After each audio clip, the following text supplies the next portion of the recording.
Welcome to Kenton's videos. Enjoy the video. In this video, I will explain how to make kimchi flavor ramen.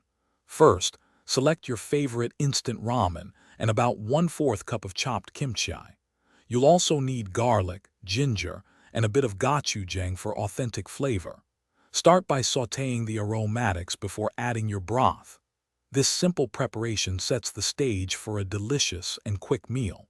Get ready to transform your basic ramen into something extraordinary. Once your aromatics are fragrant, add the kimchi and gochujang to the pot. Stir and cook for about 1 minute to deepen their flavors.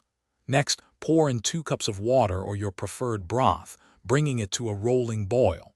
This creates the rich, spicy base for your ramen. Then, carefully add the ramen noodles and any included seasoning packets. Cook the noodles according to package directions, usually for 2 to 3 minutes until tender. After the noodles are cooked, it's time to personalize your bowl. Stir in a small splash of soy sauce and a dash of sesame oil for extra depth. These additions enhance the overall umami of the broth. Now for the toppings: a perfectly soft-boiled egg, some fresh green onions, and perhaps a sprinkle of sesame seeds.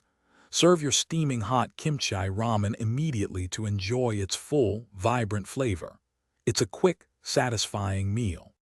Making kimchi ramen is a fantastic starting point, but don't hesitate to get creative. Try adding extra vegetables like sliced mushrooms or fresh spinach for more nutrients.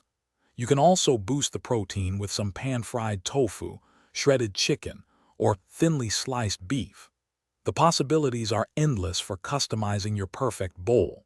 And speaking of discovering new things, check the description for a link to the new Kindle Paperwhite and other great deals. It's a fantastic way to read anywhere, anytime, and explore new worlds. Thanks for watching. Consider subscribing if we helped you.